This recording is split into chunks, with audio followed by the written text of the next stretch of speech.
Hey everyone, this is Saksham Mendiratta, founder of Lights Out Studio and partner at Lights Out Venture. Well, I've been onto something incredibly exciting for the past few months.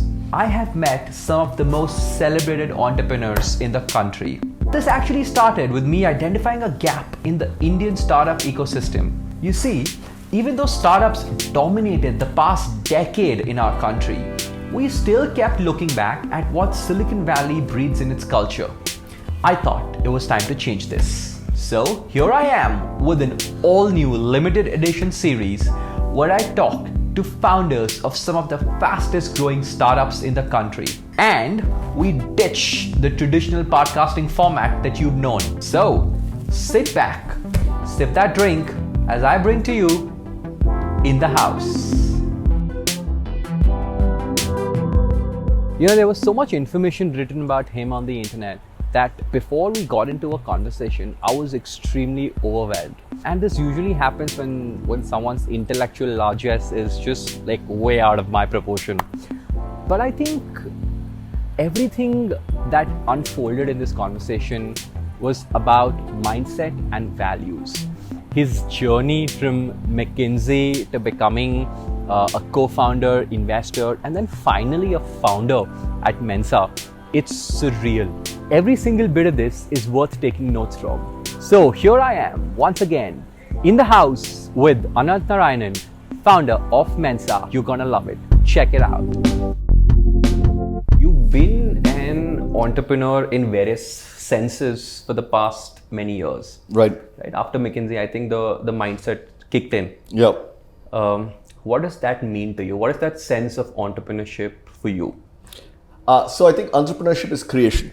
I think when you're creating something new, then for me, that's independent of ownership, right? I think that's an entrepreneur mindset. Yeah. So incidentally, I think one of my most entrepreneurial stints was actually McKinsey, where I actually helped start up something in China where I'd never been. I moved to China without ever having been to China in 2000, when I think hardly anybody was there, to start the sourcing practice for McKinsey. I think that's entrepreneurial. Right. So I think the ability, and in Myntra, by the way, I clearly wasn't the founder. Yeah. But I felt like one because of the way Sachin, I think the way Sachin, Binny and Mukesh, I think positioned it as well really helped, and the board. But I always thought of creating. I think so entrepreneurship for me is creation and balancing out risk and reward, right? And I think that balance evolves over time, I think, and successful entrepreneurs are able to balance it over multiple years. Right.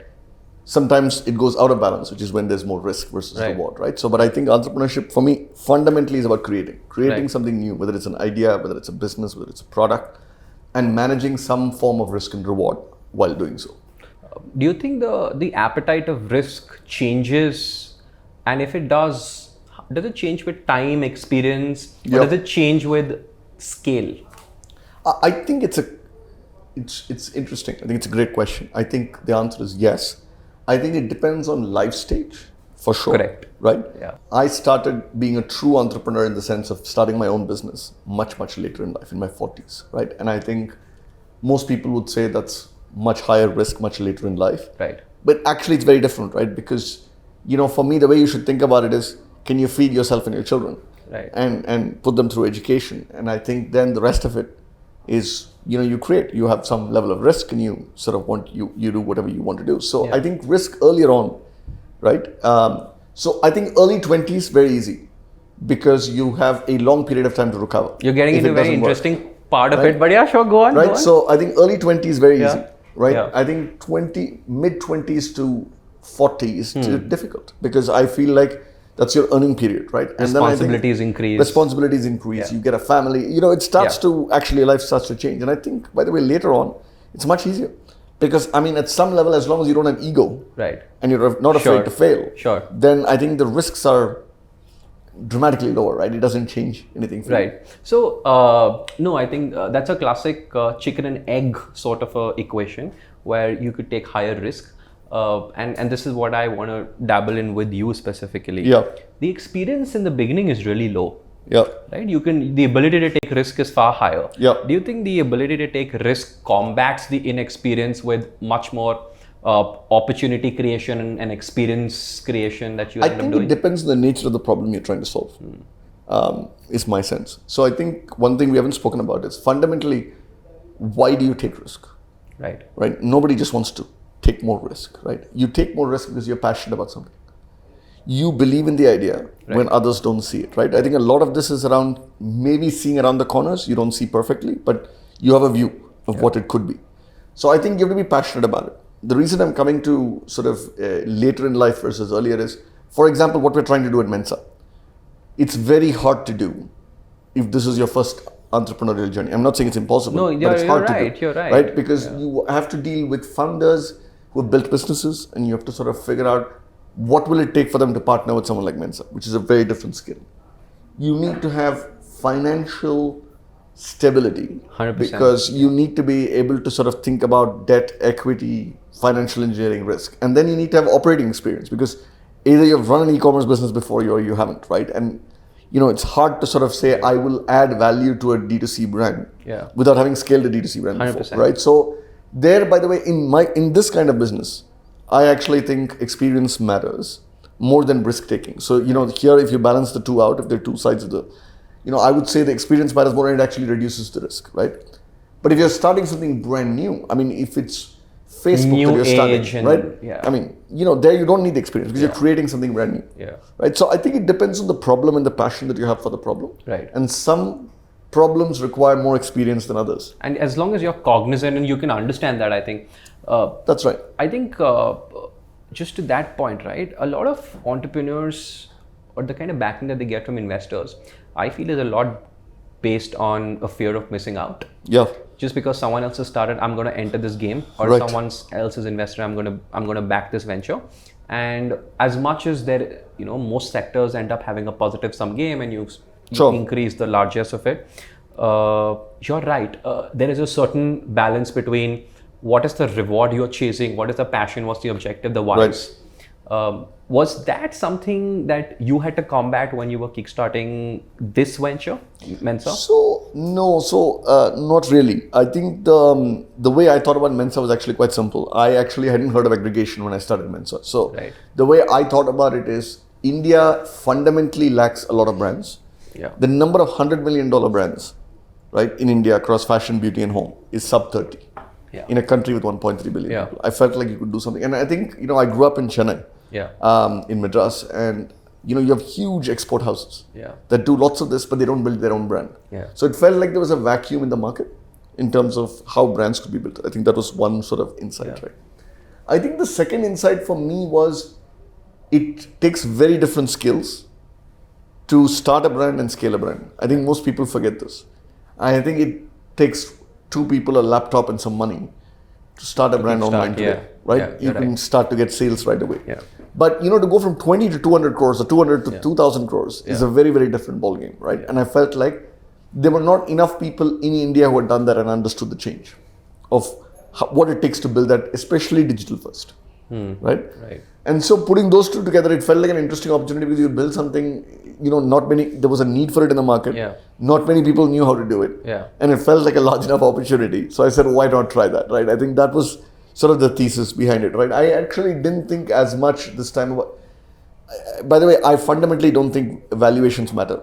I think value creation matters. Right. I think ownership of a business matters, but I think valuations are just an outcome, right? And the only time valuations truly matter at some level. Yeah, I mean, you can't be looking at valuations and just like looking at this is what I want to reach in my next round. It's like impossible, right? Correct. You focus on the inputs, right? Yeah. On building a great business. Yeah, because otherwise you're not building something valuable. You're not creating a purpose-driven business. So, did you ever feel, or do you think that there is a need to balance out co-foundership with someone else because you're a solo founder? Yeah. So I think it depends again on what you're trying to build. We have a fabulous founding team. Yeah. There are 7-8 folks who are very core to Mensa. Yeah. There are folks that I've worked with before. Yeah. Whether it's McKinsey or Myntra or Medlife who have come and joined, right? But I'm the only founder. And I thought the reason, by the way, for me at least is, I think for co-founders to work, you need years and years and years of chemistry. Right. Certain harmony that needs to be there. Because, fundamentally then you make all decisions together, right? And there is strength in that. But I felt like having a founding team with a sole founder was a better construct for me personally, right? It doesn't mean, by the way, the founding team is, I would say, as passionate or more passionate than I am about Mensa, right? So I don't think it has anything to do with passion or ownership, but it has something to do with who makes the final call, right? Yeah. And I think it's sometimes easier, Right. right, to have, unless you really fundamentally know somebody and it's truly complementary, right?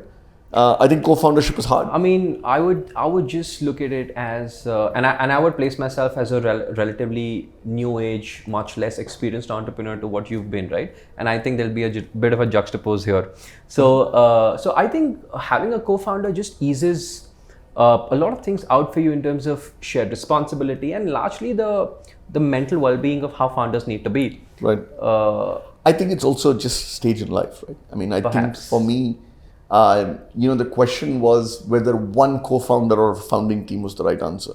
Right? If you had to bet money on a startup, would this be a criteria at all? I don't think so. I think the way I would think about it, if I bet money on a startup, I think the size of the market and the quality of the founding team would be the two things that I would look for. By the way, I think if there are co-founders, I would worry about their chemistry when I put money in. You'd be cautious of it. You'd be cautious about it because in reality, you don't know when disagreements happen till you go into a down cycle. Yeah, true. Right? 100%, yeah. Been through that, yeah. And I mean, I've been through it too, right? And I've sort of, in Medlife, by the way, I joined as a co-founder. Yeah. I put money in and joined as a co-founder. And Prashant and Tushar, who were the original founders, and I actually spent a lot of time together to make sure that we actually knew what to do when times got difficult. And that was really helpful because times did get difficult. Right. I mean, we came out well, but I think it did get difficult. Yeah, what the world sees is the acquisition. That's right. But what you don't see is the process of getting there. And that's non-trivial, right? If you don't have the same set of values, if you're not able to agree on the difficult things, then actually, I think it teaches you so much and you come out of it so much more learned in a way. Yeah, at least you have scars. He has scars. Yeah, yeah, but then those are battle scars, right? I mean, so it's always great. So, what is your role as a founder within Mensa? And I ask this with caution because there is so much that you could be doing, and there is so much that you could be delegating. Yeah. Right. So what does that look like? I think it's great. I don't have a pat answer to it, but I'll tell you. I think there are maybe 3 parts to my role, right? And it keeps changing, but there are 3 parts. The first is, I think, just vision and inspiration, right? I think believing something, right? And fundamentally believing. You have to believe it, right? You can't fake it. So I believe we can make household brands, right? 10 large household brands in 5 years, right? Which are global. So you have to believe it and you have to be able to communicate it. And the communication part's important because it has to be translated into something that people actually get excited by. It needs to be palpable at all levels, I feel. At all levels, right? You have to be able to go to a warehouse. Yeah. And somebody has to get excited there. You can go to the tech team, you can go to the design team, and they all need to get excited. So that's one part of it. Yeah. I think the second part of it is doing all the things that nobody else wants to do. Right. I mean, I spend a lot of time trying to think through what the office design needs to be. No, nobody will do it, right? The reason I do it is because I feel like it creates energy in the office. So I basically... It's a signal. It's a signal for culture every day. So you do a bunch of things around what needs to happen. Whatever nobody else wants to do. It can be office design. It can be around, special projects. It can be whatever, right? I think there's a bunch of stuff that's there, right? I think so. Vision and getting people inspired. I think doing a bunch of things that nobody else will do to make sure that the ship is sort of sailing along is the second bucket of things that you do. I think the third is people and money. Right? And I think... And you place that third, huh? I'll place that third. Right? And the reason I say that, by the way, is I don't know whether I place a third. I think all 3 are important. Yeah.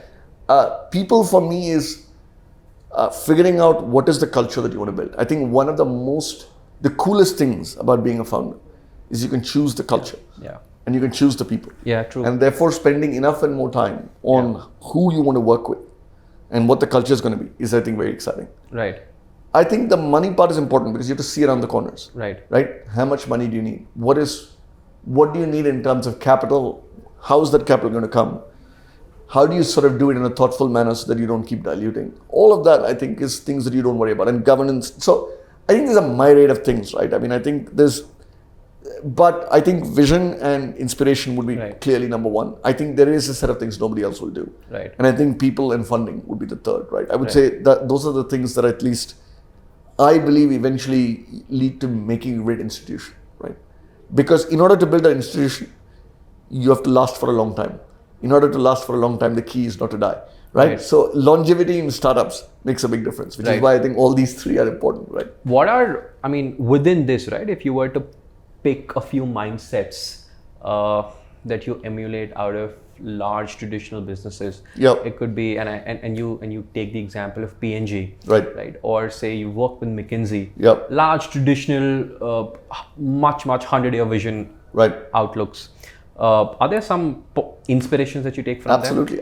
By the way, I think McKinsey as a foundation is outstanding because it teaches you problem solving. It teaches you on how to understand new businesses, and I think the institution selects among the best people and grooms them. Right. I mean, you take, barely people out of college and convert them over a 7-year period into a partner, of the firm. So it's outstanding, and I think so. I take a lot of inspiration. So one is, how do you build sustainable businesses? Right. What do you mean by sustainable? You mean a business needs to be, without extra funding, be able to support itself. So which is very contrary to how businesses are built today. I think so, and I think, by the way, there's a cycle and there's a pendulum. I think the pendulum's going to swing. Right. I think burn and grow. And I've seen it. Right. I mean, look, in Myntra, we were almost EBITDA positive at one point of time. Right. And you can build high scale businesses which become profitable over time. I think there was an era of just, let's get to scale and then we'll figure out the business model. I think that's changed fundamentally. And I don't know if it's changed fundamentally for me, right? So I can only talk about Mensa and what we're trying to do. And my sense, by the way, is we want to build a business that's sustainable and will last 50, 100 years. Right. And for that, I want no mortality risk.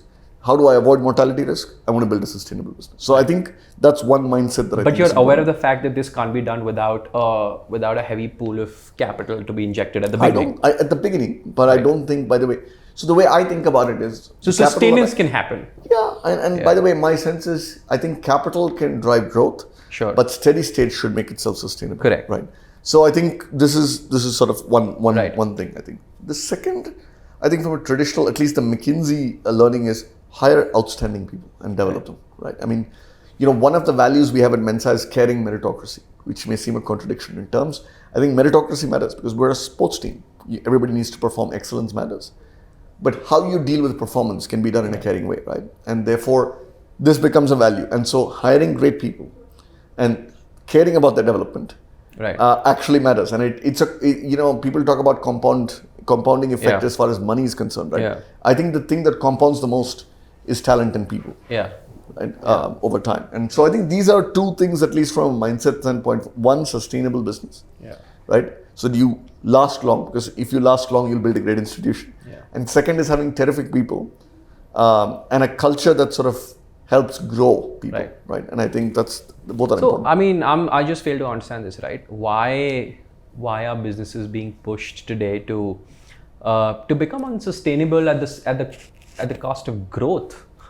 So obviously, by the way, they're very smart people leading lots of businesses. So I don't think people sort of do things just for growth, right? So I would say there are two fundamental kinds of businesses. There are businesses with network effects, and there are businesses where you can build standalone large institutions. Right.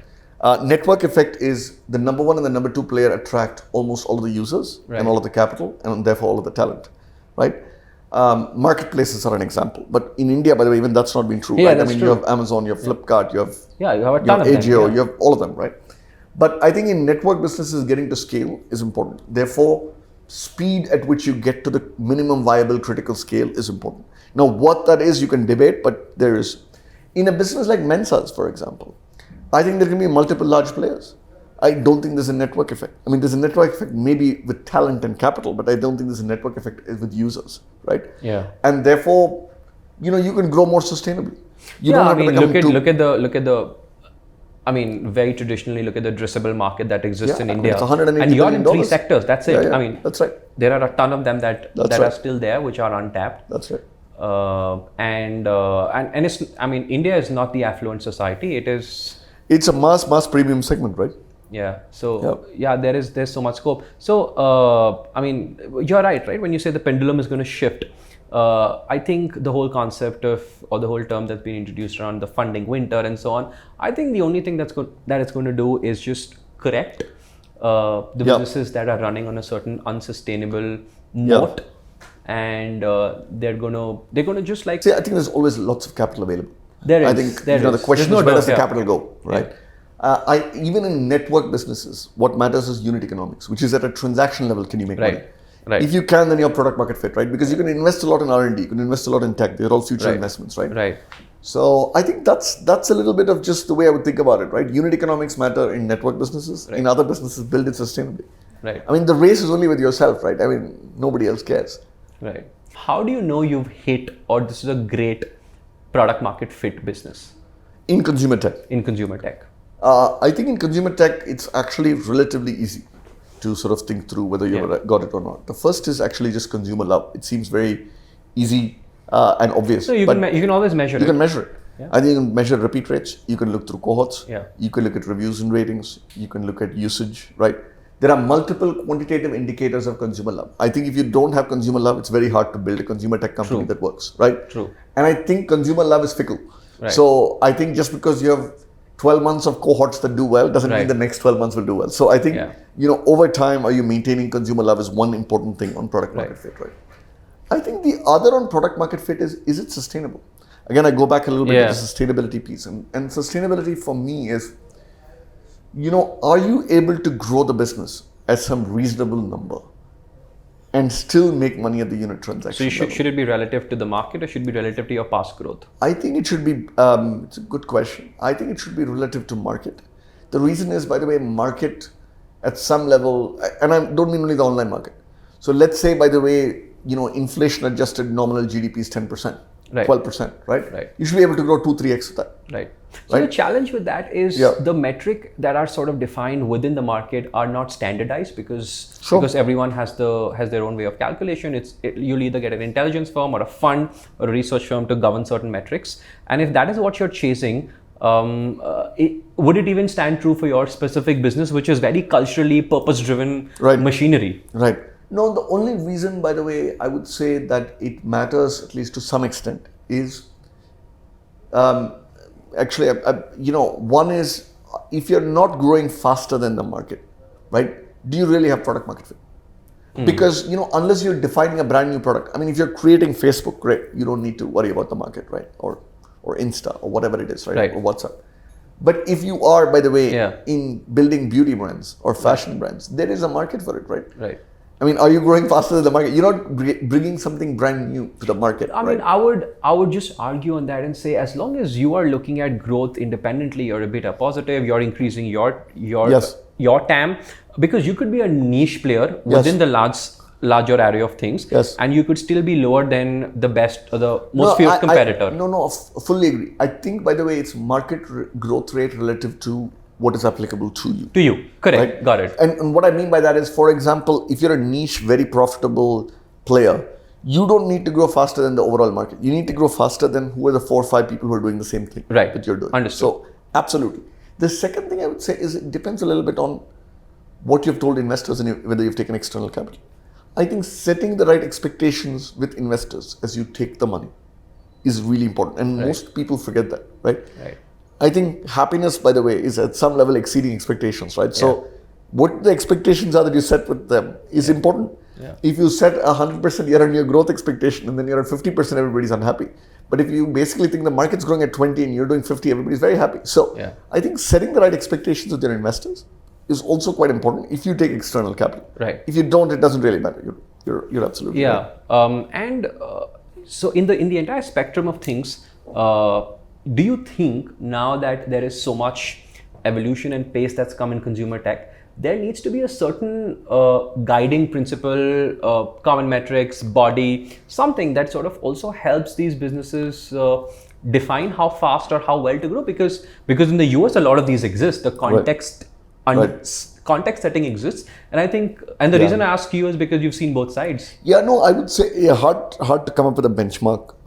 I'm thinking, so I think first is you need to be double-digit unit economics positive, right? And what I mean by that is, if you basically say you have well, gross that's a tough margins, one, yeah. Right? You have, I'm not talking about overall EBITDA. I'm saying yeah. double-digit unit economics, right? Yeah. And the reason for double-digit unit economics is usually growth accelerates and so it starts to come down. So you need to, at all points of time, be double-digit unit and economics. it sort of adjusts with the market sentiment, With the market sentiment. But I think that's one important metric in my mind, right? Yeah. And I think that's a hard one to get to. It's a hard one to get to. But it's important, right? Yeah. If you don't have that, by the way, you're never going to be self-sustained, right. Ever. Right? So I think double-digit positive unit economics, including your customer acquisition costs, is one metric that I would sort of very, very much use. I think the second is, look, if you're a cash burn business, yeah, right, and hopefully, if you're aware of it, yeah. I would say, at all points of time, having a 2-year runway matters. Wow, that's massive again, right? Because because it depends on a lot of factors. But yeah, I mean, it helps because then you sail through the tougher times. Well, and also you're making long-term decisions. If you are, by the way, always focused to the next round, it's very hard to build anything long-term, right? And even in the startup world, 2 years is a very long time. I mean, in the traditional world, is that an economy? I mean, between the US and the Indian economy, right? Within startups or within any particular sector, this outlook could be far higher in the US. I think so, because I think the natural rates of growth are also very different, right? India, by the way, over the next 10 years, e-commerce is at what? 8, 10, 12, 14%, 10% penetration, like, in that order of magnitude. I think the US is at what, 17? Yeah. China is at 20 plus. Yeah. So I think there's a large 10-year room to grow. So I think you have slightly better metrics in terms of how you think about it versus the US. Yeah. In some way, what you're doing is investing in businesses. The model's very different, right? Sure. Do you think that there is a certain sense of holding back on capital or decisions based on just the rollover of how the economy is slowing down in the US? Oh, always, right? I think it's a normal logical reaction when there's uncertainty. Do you feel that? Not in my business. Right. And the reason I don't feel it is we, by the way, don't invest. Right. I think an investment implies that you will sell it. Correct.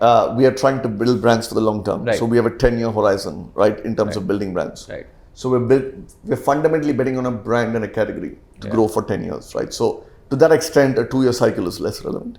Second is, by definition, we don't buy EBITDA negative businesses. Right.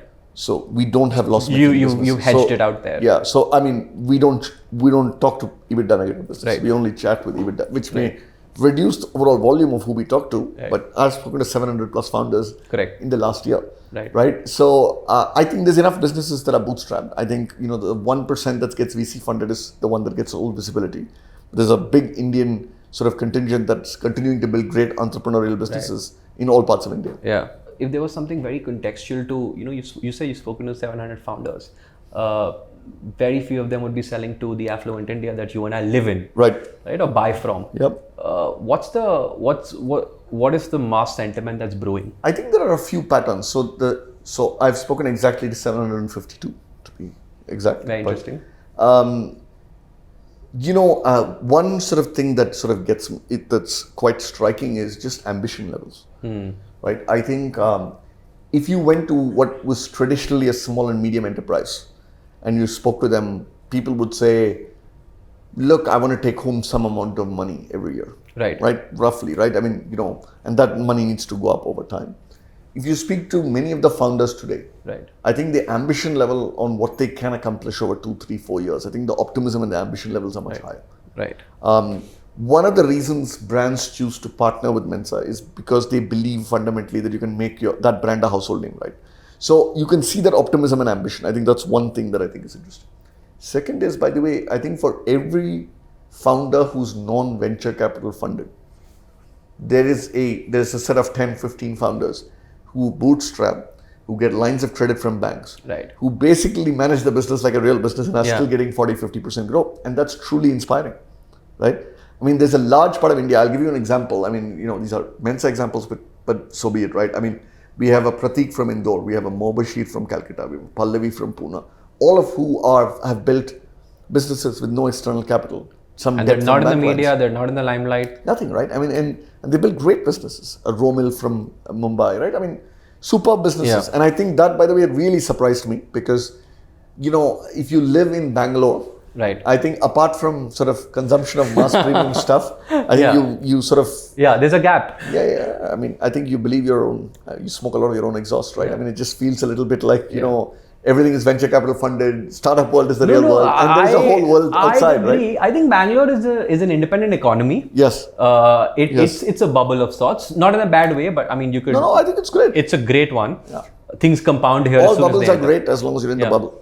Yeah. Yeah, that's true. So, why is India set to outpace US in consumer tech? It's very simple, by the way. I think you have railings that are incredible. Let's take the fundamental building blocks, right? First is you have payment mechanisms that have actually streamlined. What UPI and Aadhaar have done is actually freed up and created a bunch of people, right? Correct. Who can actually transact online. Right. I think that's one big fundamental thing, which the US doesn't have, right? I think the second fundamental thing that we have built is we are a mobile first economy because we had no landlines. You've gone directly to 600 million mobile phones, right? You have lots of smartphones. You have the ability to transact. I think, and what Jio has done with data, we have the lowest cost of data. So that combination is you have railings that have been built, right? So first is you have payment mechanisms. Second is your mobile phones and data, right? These are the two fundamental reasons why we'll outpace. That's number one. Right. Number two, which is the sort of forward-looking promise of India that's never happened. It's not happened yet, but I'm very confident will happen. Is GDP per capita needs to go up because at some level, you know, the McKinsey analysis from many moons ago, right? If you look at Brazil, Malaysia, all of these, you know, from $4,000 to $5,000 of GDP per capita is when consumption really sort of shoots through the roof. And I think that should happen if we get to a 5 trillion economy, right? Which hopefully we will get to. So I think consumption and brands will also grow. So I think, therefore, if you were to be in consumer tech, I would say the next 10 years, India is the best place to be. I mean, it's exactly this this sort of sentiment that I'm a little more bullish on, and I feel that the funding winter and the you know the lack of investments are only a correction because at the end of it, at the base level, the expendable income continues to rise. Right, it becomes more cautious, but it continues to rise because there are those many opportunities. There are subsectors.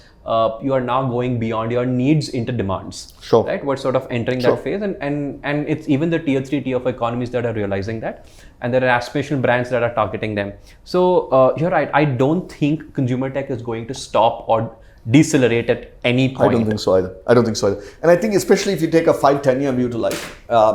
I think there'll be fundamentally large businesses that get built in India.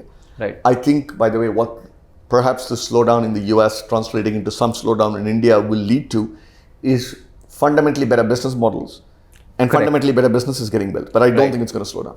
Right. Yeah, I mean, at the max, you're seeing funds like Sequoia restructure their investment thesis. Right.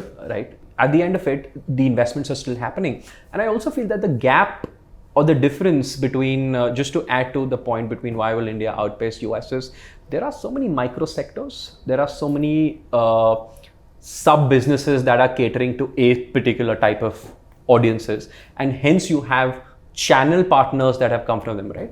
Deliveries, payment gateways, subsidies, grants. I feel that is so much more diverse, and this, which is what will bring out the best of what's happening within the economy. Absolutely. It'll sort of take over US from an innovation and opportunity standpoint. Yeah, I don't know whether you'll take over, but I think you'll create a different center of innovation. It'll outshine. Look, I mean, don't know, right? I mean, people have been saying somebody will outshine the US for the last 40 years. And I think, you know, fundamentally, I think innovations, I'll tell you one interesting thing. My sense is fundamental research and universities that do research, I think we're still lacking. I think it's still very applied, right? You know, the reason the US had the head start is basically because, by the way, originally DARPA and defense basically created the internet, right? And I think fundamental, and you have universities like Stanford, UIUC, that actually create fabulous research in machine learning. I think, interestingly, the other big economy that's doing this is China, which is also invested. I mean, Tsinghua University is just spectacular. I mean, I lived in China for a few years. And, you know, you could, like, any graduate there could compete with anybody at anywhere else. I think the IITs are starting to do it, but I think investing in more fundamental research and making sure that you have fabulous grad schools that produce research is going to be one important thing if you really want to leapfrog. I think otherwise you'll create businesses, but not something fundamentally breakthrough. No, you're 100% right. I feel the foundation of education is still far behind. It's the pace at which India is. That's right. That's right. It needs to definitely catch up. I want to get, so we've spoken investments, we've spoken founding companies, we've spoken role. I want to just get into one aspect of how do you pick an investor? Because it's both ways, and I think it's as important and to be cautious as a founder as to who are you going to for money. I think so. And I think, by the way, look, I think an investor is going to be with you for a long time. Yeah. Right? I think that's the first realization. I think that's number one. Number two realization is investors bring more than money. They should. Great investors bring networks. Great investors bring advice. Great investors bring pattern recognition. Right. Third is your personal chemistry and trust with the person, not the firm, matters. True. Right. So I mean, we're very fortunate. I mean, we have Falcon, where we have Nav, we have Subrata from Axel, and we have Niren from Norwest. Right. All of who I've known. Right. And you have some degree of trust with Subrata. I've sort of worked with for a long time from Flipkart, and therefore I think you have to be thoughtful about putting together your cap table, because remember that it's going to be forever, or not forever, but it's going to be there for a long time as you're building. So I would say, one, look for these three characteristics. What else do they bring? Actually do some research, talk to other founders, understand what each firm brings, because they're quite different from each other. Right. And see whether if you're getting one investor, two investors, three investors, they're complementary to each other. Correct. Right. The other thing that you have to ask yourself is, I've sort of been in this business now for 8 years, right? And there is always a down cycle. There's always, not the environment. Your business goes through tough times, independent of what you do, right? For every 8 quarters of great growth, you'll have 2 quarters that are terrible. It happens, right? Not because of intent, but because that's how life is. So you want to actually pick people who will support you through the down cycle. True. Right? So how will they support you? It's people who are sort of saying, look, we have been through cycles before. Right. Yes, it's a tough time. Yes, we need to correct, but we're with you and let's work constructively. So people who actually support you through cycles is important. And therefore, the person that you get on your board, right? You have to do the research to make sure that that person is the person who's going to support you through the cycle. Right. And I think that's important, right? The last is the startup ecosystem does very few independent directors. And I think that's a miss. I've been on a publicly listed board for a bit. Yeah, that's true. Right? That's true. And I think there's value in having independent directors. Yeah. And I think getting independent directors early on in the cycle, maybe a year in, is important. Yeah. Because what that brings is different perspectives from an investor who obviously, by the way, has great perspectives, but has some vested interest by definition, right? Correct. And have an independent director. And I think that starts to create something interesting. But how different would that be from just having a board of, So I think having a board of directors is great, right? But if the board of directors is only your investors, I think it'll be fantastic, but it brings only a certain set of perspectives. If you basically go to any publicly traded company, by regulation, you need independent directors. You need women on the board. I think, there needs to be a lot more of that in private companies. True. And earlier on in the cycle. Because those are constructs of long-term businesses. That's right. That's right. Interesting. Would you consider, when you started Mensa, would you consider it to be a 0 to 1 start?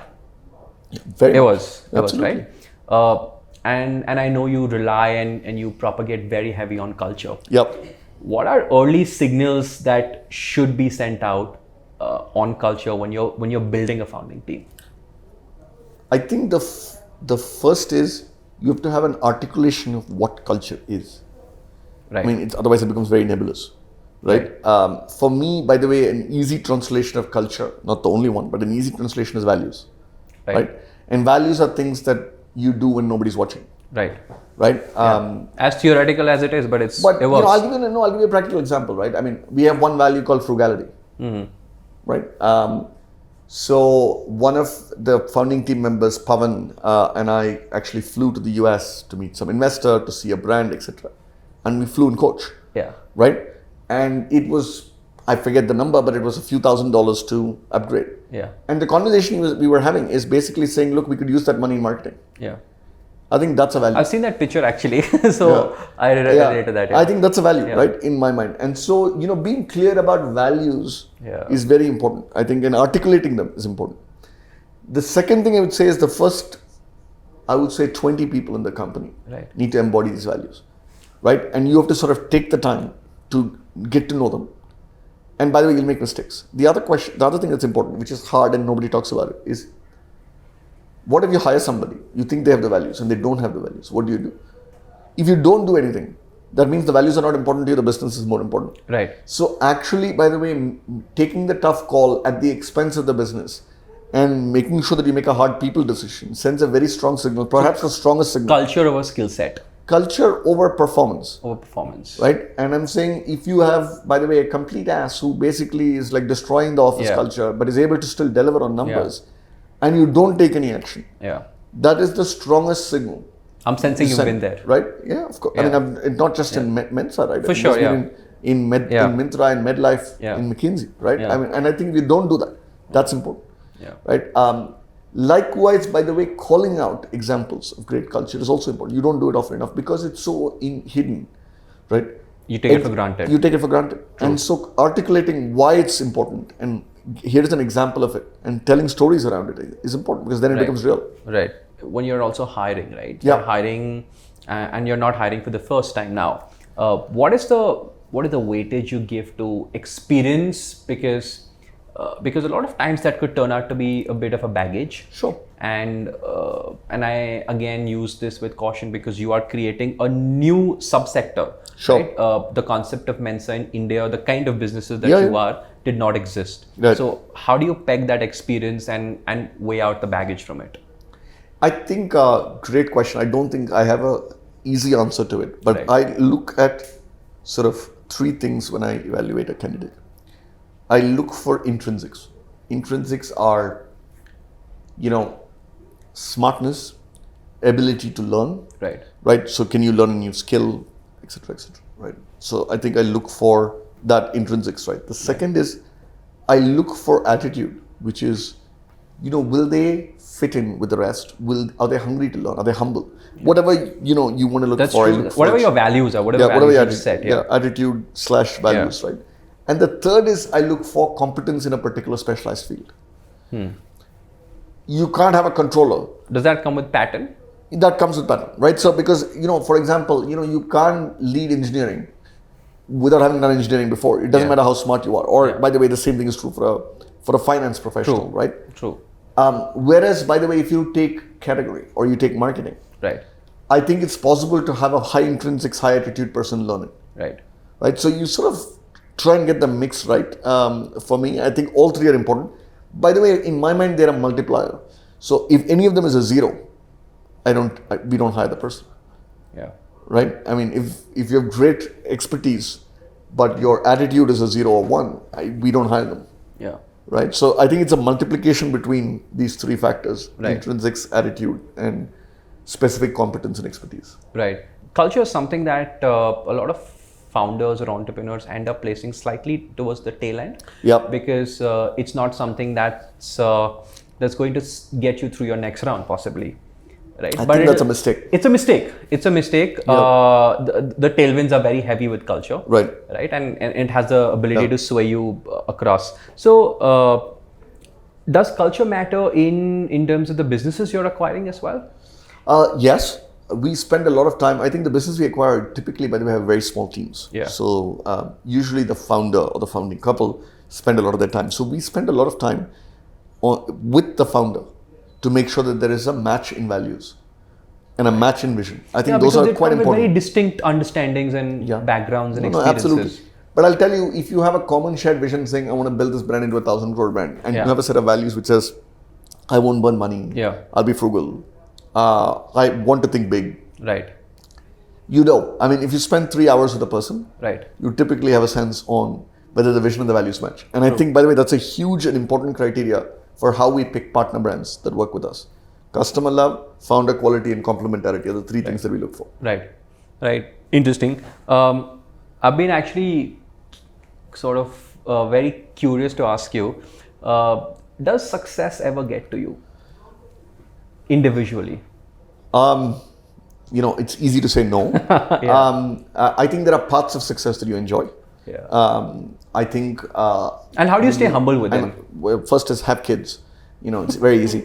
My 3 kids, by the way, don't take me seriously and make fun of me all the time. Right. I think, I only have to sort of say, this is what we did at work, and then they start making fun of me, and that sort of grounds you, right? So I think that's one. Second is have a circle of friends who are not associated with the startup ecosystem. Right, true. 100% really helps with you. I mean, and I think for me that's been really helpful because it keeps you grounded, right? So one is family, and particularly kids, but the spouse, Sandhya, makes fun of me as well. So I think so you can't take yourself too seriously after you go through that. Right. Second is have friends who are not from the ecosystem. Right. Do you compartmentalize your personal and professional life? No, I have no compartment. I think it's sort of. It's fluid. It's very fluid. Right. It's very hard to compartmentalize, right? They understand that. And my kids know every person in Mensa, I think, right? Because Mensa was born when we were in COVID, and I was doing it all on phone calls, walking up and down my house. And so I think they know I think they're completely involved. So I think it's very hard to compartmentalize, right? So I would say these two help. I think the third, which is a little bit more humbling, is, there are cycles. Right, I think Myntra was a cycle. Medlife, by the way, went through tough times and landed well, but went through tough times. I think once you do that, you're quite humble because you know that the cycle can turn. Right, I think you're very successful now. You're only as successful as your last 2 quarters. Right, so I don't think you should let it get to you at all. Is that a constant reminder you give to yourself? I do, and I think it's important because of 2 things. One, it's very easy for organizations to become complacent, and it starts from the founder. I think if you believe you're successful, right? You start becoming complacent. You don't do things excellently. You don't push that extra bit that is needed. Right. You don't come and work on a Saturday. Right. You should be, right? To push stuff. And I think this slowly, I think complacency sets in. Right. So I try very hard not to get complacent. Right. And I try very hard to make sure that Mensa doesn't get complacent. Right. How far do you think you can see at a stretch doing the same thing over and over again? Because now you're a founder, this is your baby, and right, the previous stints have been slightly different in nature. Sure. Right. Do you feel that this is something that you can keep doing day in and day out? 100%. I think for a long time. I've used this analogy before, but I'll use it again because I like it. Right. Is you have to have a telescope in one eye and a microscope in the other. Yeah. Right? Yeah. And I think that's important. I think you have to be able to see a little bit further and therefore make some calls. Right. Some of it should be right, some of it will be wrong. And I think you need a microscope because day-to-day execution matters. Right. I think you need to do both. Right. For me, what keeps me going, at least at Mensa, and I think just more broadly, is first, I think we're onto something interesting in terms of building. I mean, this vision of saying, we walk into this room and 5 things in this room are products of Mensa, I think actually gets me quite excited. Right. Right. The second, I think, is working with great people. Right. And I think it's, it's a privilege, right? To work with the kind of people in Mensa that I work with, right? I get to work with. Right. And I think the third is, you have to manage your energy, right? I think there are things that you like in a day and things that you don't like in a day. And hopefully the sum of the parts you like more than you don't like. Right? Yeah. Are there things that you don't like in a day? Many things. Yeah. Many things. So the way you just have to go through them. Yeah, some part of it is the job, right? So the way I think about it is you manage energy, not time. Right. And so what you do is, I'm a morning person. So I try and get all my problem solving sessions and high energy things done in the morning. And the things that I don't like, I sort of put in the afternoon, and so things that and so I balance out the energy, right? So, but you have to get stuff done. Right. And I don't think there's ever a role anywhere, whether you're an engineer, or a CEO or a founder, where you only get to do things that you like. Right. At least I haven't gotten there yet. Maybe one day, but not yet. Yeah. So. No, for sure. Tail ending part of this conversation, just trying to get a little deeper into a few things that inspire you. Are you more of a voracious reader, or do you listen to more podcasts? Reader. Yeah. I read a lot of books. What sort of reading are you into? I read many different things. Lots of books on business, a little bit on fiction. Thinking fast, thinking slow. Daniel Kahneman, all works of Daniel Kahneman, I love. So I read. I'm just reading the PayPal Mafia book that was written, which I thought was quite interesting. In the halfway through it. So I read everything. I read I read on flights. I read everywhere. So, I try and get through a fair number of books. Right. I'm slowly but steadily now getting into podcasts. It wasn't the case before. I like the All-In podcast, which we were talking about earlier. Yeah. I've started to do now more podcasts, but I have to get the system right for me to. I feel it's easier, right? Like, I mean, you're on the go. You can, in some ways. So personally, for me, I could do two things while listening to a podcast and yet be very, very attentive. Right. Because either you're listening to it at 2x speed, or you could I agree. moderate a bunch of things. I think it's more change management than anything else. I've always been a reader, and I think I've started to do more podcasts now. Right. But I think you're right. I think podcasts are easier to do. The thing about podcasts that I personally like is that the individual tone that sort of comes in, and that's so much more weighing in on your perspective. Yes, I think there are two different speeds at which you operate. It's a little bit going back to the system 1, system 2 of kind of. Yeah. Right? I think, Yeah. when you read, I think you're going to go deeper. Yeah. I think in podcasts, both system 1, system 2 are aligned. Yeah, both system 1, system 2. Yeah, here your system 2 is wavering around. That's right. True, I agree. I use that context a lot actually. Yeah. System 1 and system 2, but interesting. And is there a sort of business that you draw inspiration from the West? And we've spoken about McKinsey, so we'll leave that. Yeah, no, I mean, there are many. Yeah. Right? Any new age businesses? I'm just trying to think about what would be is there an example that you quote quite often, or a founder that you quote quite often? No, so for example, I think if you look at cultural transformation, what Satya Nadella has done with Microsoft is quite exciting. Right. I think it's a business that's gone through 4 different cycles and has reinvented itself every time. Right. I think that's quite interesting and exciting. Right. Closer to home, I think what Nandan has done is very inspiring for me, because I think you've sort of built a fabulous business that generates and continues to grow, and you've done Aadhaar, right? And now you're doing ONDC. So it's interesting, right? You're able to sort of build. I'm a big believer in compounding of experiences. True. And I think that's a great example of compounding experiences that's impact at scale. Do you have mentors in life? Of course. I think I have mentors from McKinsey that I'm still active with. I have mentors in the Bangalore ecosystem. I have mentors, by the way, from Myntra who used to work for me that I learn a lot from. So, there are people who used to work for me who are dramatically, I think, with it and sort of, I follow it. I mean, I think, we don't know who's mentoring who, but I get a lot out of it. Very interesting.